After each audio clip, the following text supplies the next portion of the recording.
Hello? Tom? No, this is his father, Toby Latimer. Oh, Toby. Hello, it's Susan. Susan Cartwright. Ah, Susan, how are you? Fine. Well, actually, Toby, I'm not fine. I've got Charles in bed with a dicky tummy. Oh, dear. He went for one of his frightful curries this lunchtime, and now he's got terrible tummy pains. Surprise, surprise. It was a restaurant highly recommended by one of my patients. Well, actually, he owns it. It's his own fault, Toby. If one must eat that sort of thing, one can't expect to come away unscathed. Absolutely right. Is Tom there? Yeah, no, I'm afraid he's not, and I've no idea where he is. Oh, dear. Tom's not there. Oh, Lord. Well, would you like me to come over and see him? Who? Charles? Oh, no, he'll be all right. I've given him something to flush it out. He's on call this evening, and one of his patients has severe abdominal pains. We were hoping Tom could stand in. Yeah, well, he's probably out on the town with Madeline. Oh. Well, Charles will just have to go then. You'd better get dressed, darling. Toby thinks Tom's out with Madeline. No. It serves him right, Toby. Charles is under the misconception that the more squalid the restaurant, the better the food. And I wouldn't mind, but I made him a lovely meal this evening, and he couldn't touch it. A beautiful beef in Guinness casserole.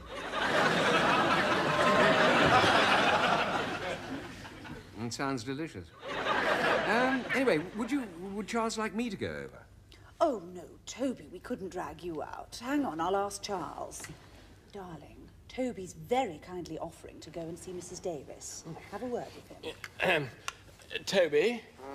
Look, this is awfully kind of you. Oh, that's all right, my dear boy. I haven't done a home visit in years. That should be quite a novelty. In Harley Street, the mountain comes to Mohammed, so to speak. Yeah. Well, look, I really do appreciate this. I've been telling Tom for ages that we ought to use an emergency deputizing service, but he simply won't hear of it. Yes, I've been telling him the same thing. Anyway, it'll be absolutely fascinating to get back to the grassroots. Now then, where is the dear lady? Well, it's a Mrs. Davies. Mrs. Davies? 243. 243. Serendip House. Serendip House? Where on earth is that? It's on the Bellevue estate. Did you say the Bellevue estate, Charles? Yes. But that's Mugger country. Well, it is a little bit on the rough side, but if you wear your stethoscope, you should be all right. The locals have a sort of primeval respect for doctors. And, you know, smile a lot to show you're friendly. Yeah, smiling is my speciality. I get paid a great deal of money for it. Yes. Well, I got this message about 10 minutes ago. It sounds like appendicitis, but knowing the lady's husband could well be a cracked rib. Bye.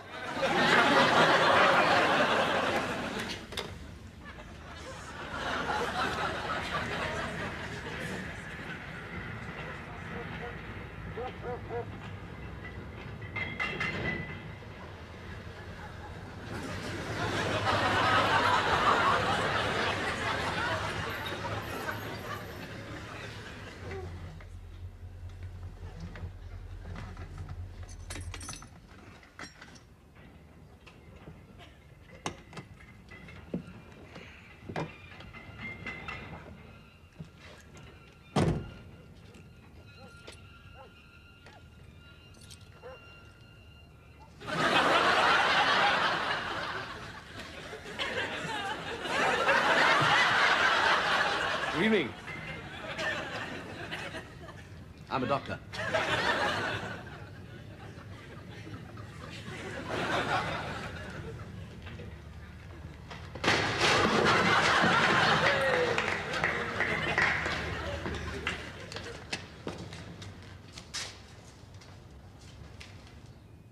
Two, 4, 3. 10th floor.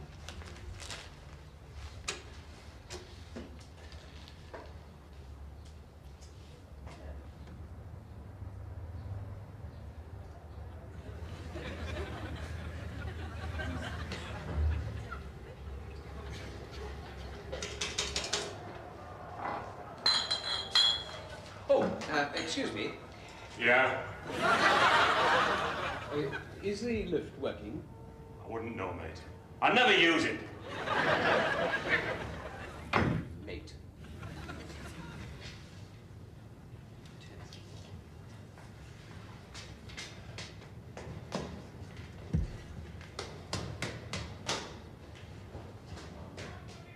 Hang around that place again, and I'll give you a right belting. You touch me and my brother will break your leg. Oh, yeah, in the way.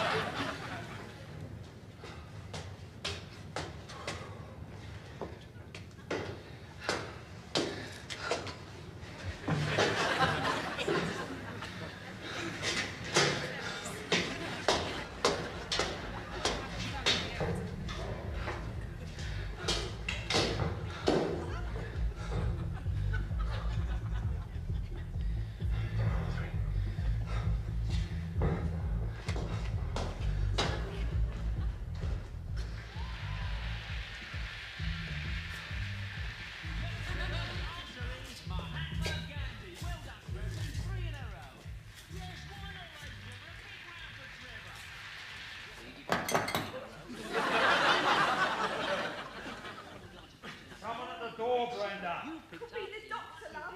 Can you get it? I don't know. One of the people always at the call when I'm trying to watch my TV program. Yeah? Good evening. I'm Dr. That is Latimer. yours to take away He's in and the do lounge. with what you will. Then came the first of your bonus prizes, St. Francis of Assisi, beautiful piece of art in a gorgeous gilt frame that would grace any wall in the country.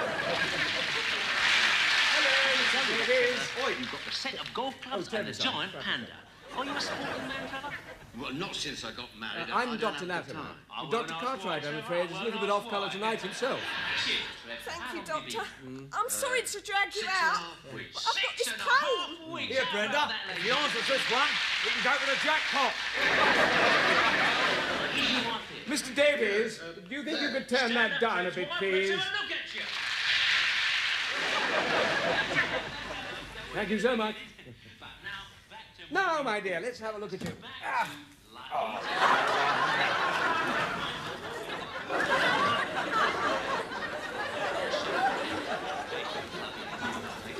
Now, can you tell me exactly where the pain is? Just here. Yes. Oh, do leave it out, Brenda. I rather think you've got appendicitis, Mrs. Davies. I shall have to move you to hospital.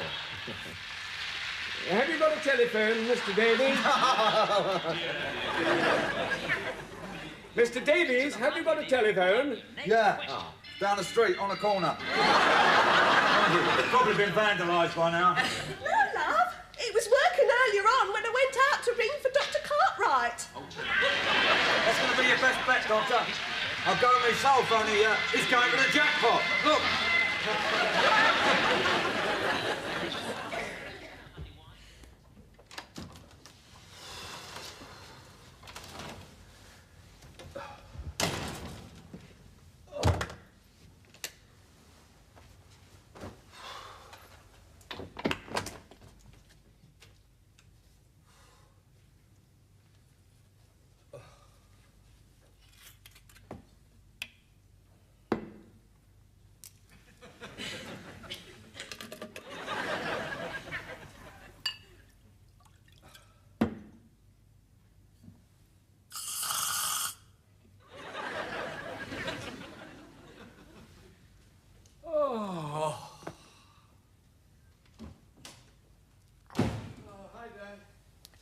Hello, Tom. Yeah. Have I had one hell of a day?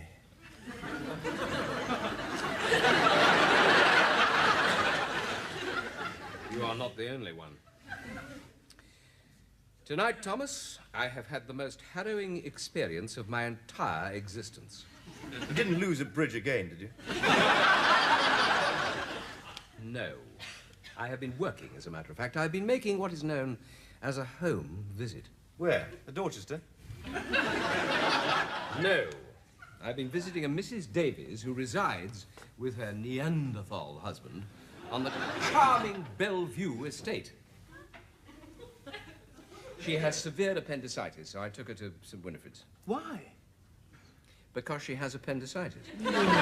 Where's Charles? He's on call tonight. Charles has been struck down with a nasty touch of the Indian runners. As you were out, I offered to help. Well, that's very kind of you, Dad. Yes, it was.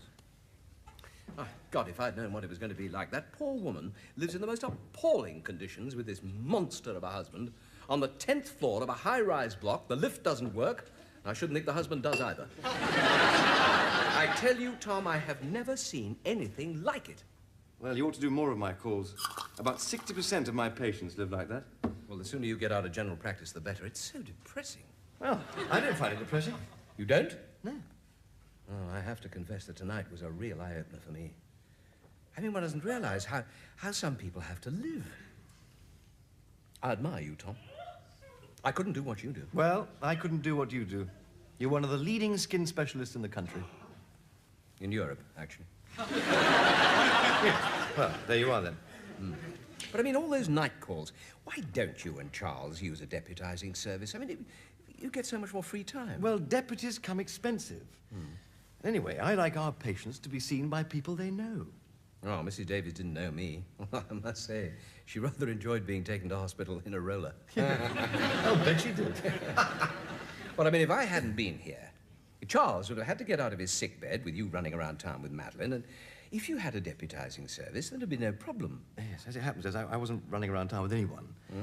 I've been working too. Oh. Using my spare time to earn a bit of pin money.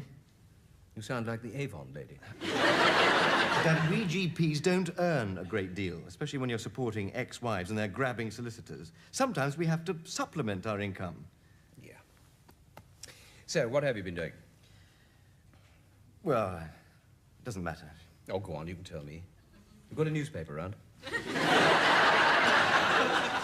Tupperware parties. Dad, if you really want to know, on my night off, I've been working for a deputizing service. Well, just because I don't approve doesn't mean to say I can't stand in for doctors who do. Yes, that is correct. Cartwright. C-A-R-T, as in before the horse. Yes, I'll hang on. Oh, hello. You're back early. Yes, I know. Not many home visits this morning. No, I had a very quiet surgery. I think business is falling off. Hello? Hello? I do hate it when people keep you hanging on. Hello? Oh, yeah, hello. Yes, I'm still here. Yes, I'll hang on. Especially when I'm paying for the call. Yeah. We are paying for the call. Yes. Who are you talking to, anyway? Well, I'm arranging a contract with the deputizing service. Look, I know what you're going to say, but after the fiasco last night, I want to know they're there when I need them. Hello? Ah, hello. Yes. Fine. Yeah, well, I'll send you a cheque to cover a month's retainer. Splendid. Bye. And don't worry, it won't cost you a penny. It'll all come out of my pocket. I haven't said a word. No, you don't have to. I know you don't approve. But I don't disapprove. I mean, it's a jolly good way for some doctors to supplement their income. Quite. And get a little practice in the field. Yes. Charles, look, I know I like our patients to be seen by us, but I'm not opposed to other doctors using the deputizing service. No, good. Because I'm another doctor, and I'm using it. Well, yes, that's fine. Fine. Yeah. So when are they starting? Tonight. Tonight? Yes, but you're not on call. I am. No. I didn't work last night, so I'm going to work tonight, and I'm going to use the deputizing service so I don't have to work. Right. I think it's a marvellous idea. I'm going to take Susan out to dinner, and you can have another night on the tiles with Madeline. Charles, I wasn't, Yeah? No, it's nothing. I'll speak to you later. Who else can that be? Darling, yes, it's all fixed up. Starting from a month, starting this evening. Yeah. And Tom and I have got an evening off. So I thought we'd go out to dinner. No, not Tom and I. You and I. Yes. I thought we could go for a curry. Just my joke. See you tonight. Bye. Charles, this is Mr. Bennett. He's the fire prevention officer. Apparently there's some trouble with the wall. What wall? You know, the wall that Helen had built.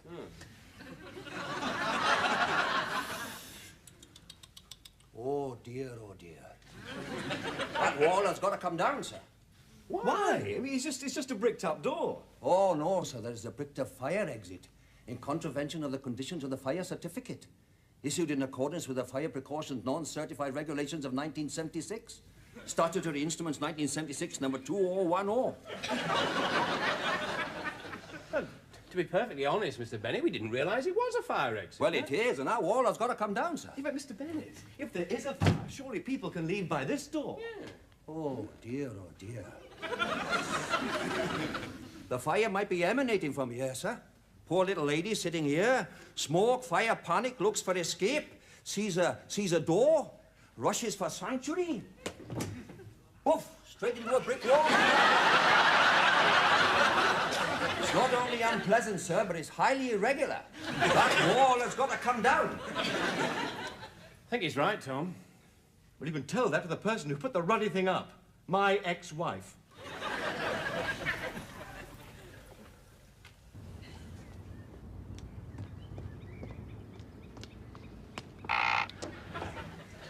Regulations 1976. Statutory Instruments 1976, number 2010. I mean, there it is, Mrs. Latimer, in black and white. Well, quite frankly, my dear Mr. Bennett, I can't see how any of this has anything to do with me. It has got everything to do with you. You put the damn wall up. You could better have it pulled down again.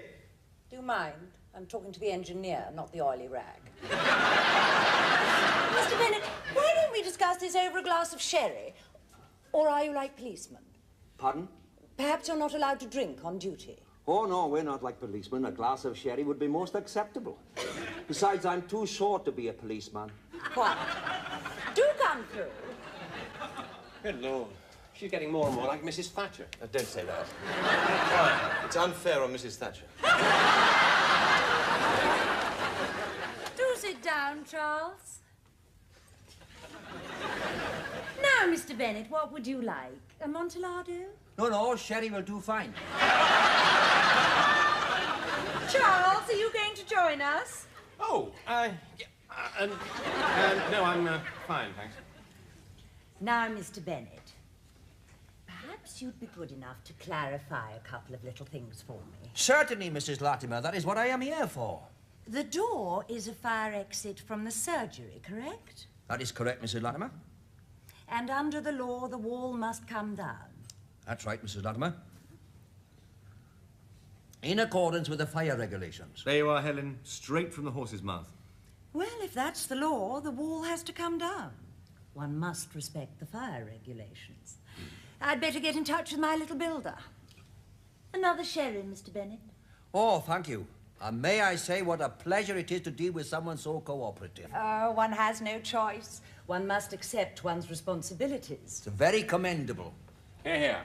You've been very helpful, Helen. Yes, I'm glad we could sort this out so amicably. Right, come on, Charles, we're off.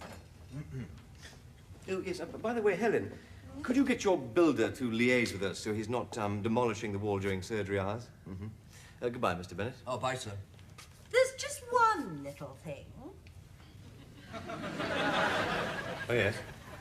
Well, I may be wrong here, but would it be true to say that though the door is a fire exit from the surgery, it is not a fire exit from the house? Oh, that is absolutely right. Yes, if that part of the house was not used as a place of work, you could leave it bricked up. I see. So it really has nothing to do with me at all.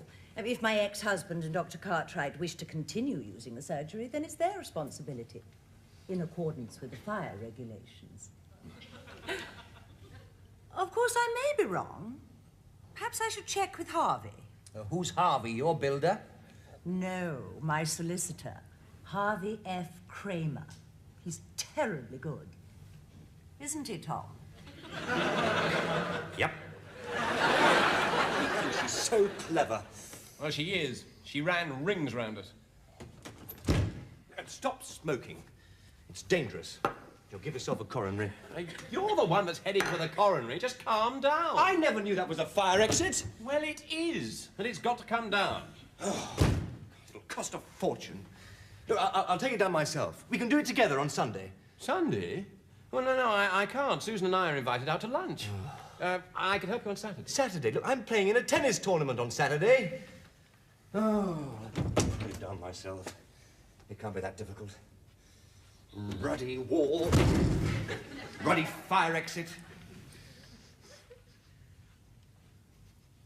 Charles? Can you smell burning?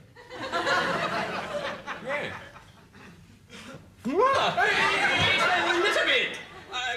But it was your cigarette. Well, you put it there! I told you smoking was dangerous. Charles, do something, Charles. Don't just stand there. Panicking! Well, take it. Well, what did Charles say about all this wall business? Oh, he's more terrified of Helen than I am. You know where you went wrong, my boy. When you were divorced, you should have got yourself the most cunning, unscrupulous lawyer in London. Yes, I would have done, but Helen got there first. Oh, by the way, there. Charles asked me to give you this. It's a sort of thank you for last night. Oh, very kind of him. What is it? I say, Chateau Lange-Page. 76? I'll go and change. Tell him I'll stand in for him any time if I get tired like this.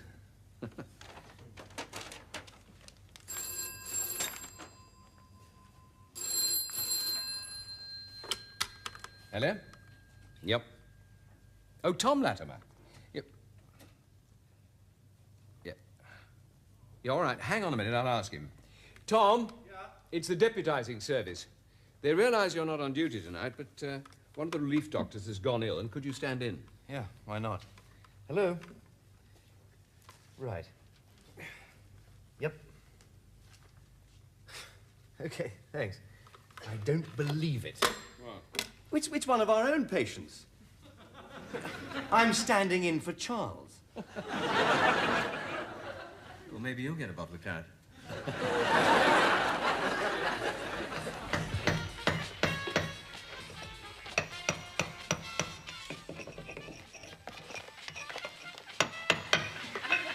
You couldn't pour me another cup of coffee, could you, Jack? By all means.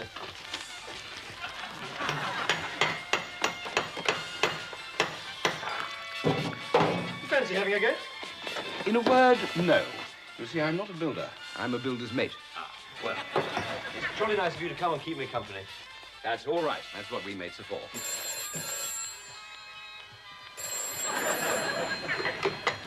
Dr. Latimer's surgery. Oh, hello, Helen. How are you? Just hang on a minute, will you? She wants to know what all the noise is about. Well, tell her.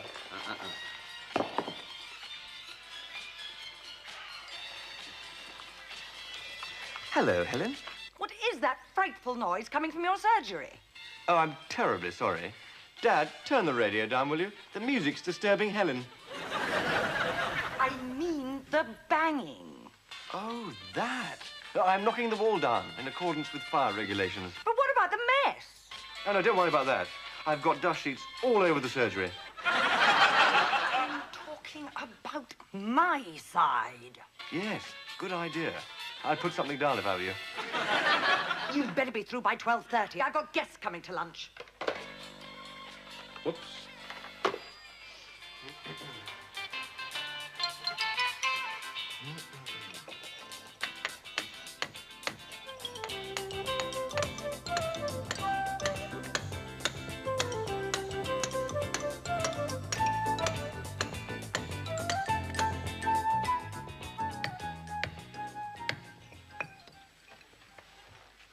Are you sure you should have started in the middle? I'm doing rather well.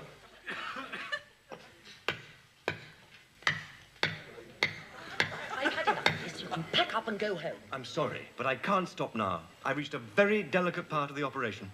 It's ridiculous taking on something like this. You should have called in an expert. Nonsense. Look, I've got guests for lunch, and we are not going to eat with this racket going on. I'm sorry, but it's got to be done. Stop to this. Harvey? Harvey? Will you come and deal with Tom. Bloody Harvey.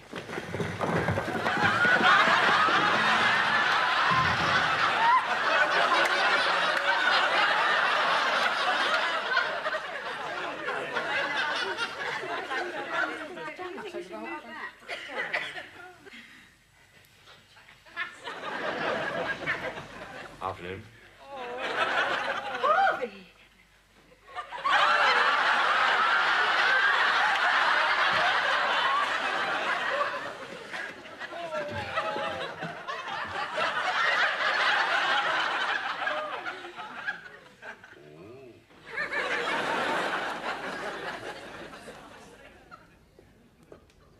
He's home now, but they kept him in overnight for observation. You're very lucky he wasn't hurt. So was he. You could have killed him. You realize you ruined my lunch party, to say nothing of the damage. I've been to the insurance people and everything's under control. Good. Well, my builder's coming to take all the rubble away, so we'd better clear the drive. If I shift mine, will you move Harvey's? Yeah, sure.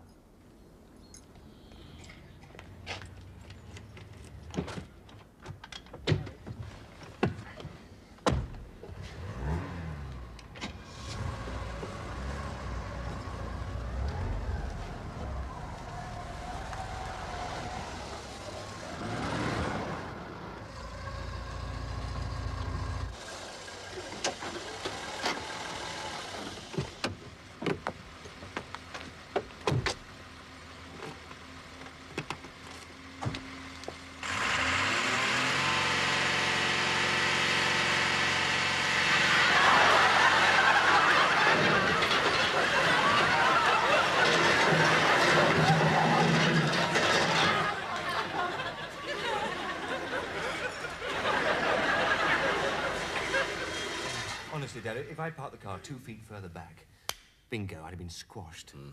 I was so lucky. Luckier than Harvey. Yesterday you flattened him, today you flattened his car.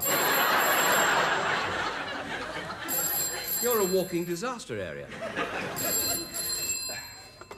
Hello? Oh, yes. It's the deputising service again. Oh, goodness, this is the last week. I'm absolutely exhausted. Hello? Right. Yep. What, pains in the chest? Right, I better have the patient's name. Harvey F. Kramer.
Hello?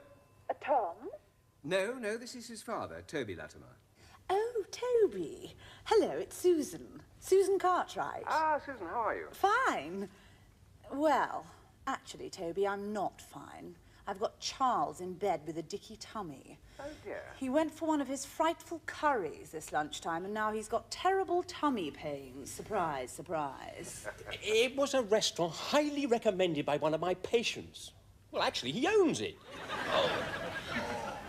It's his own fault, Toby. If one must eat that sort of thing, one can't expect to come away unscathed. Absolutely right. Is Tom there? Yeah, no, I'm afraid he's not, and I've no idea where he is. Oh, dear. Tom's not there. Oh, Lord. Well, would you like me to come over and see him? Who? Charles? Oh, no, he'll be all right. I've given him something to flush it out.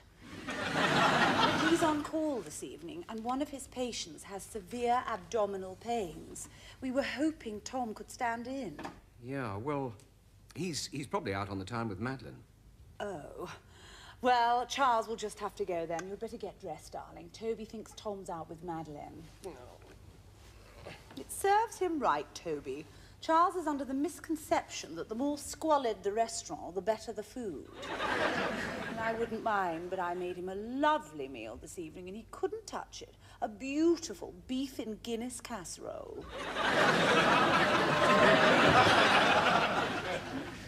It sounds delicious.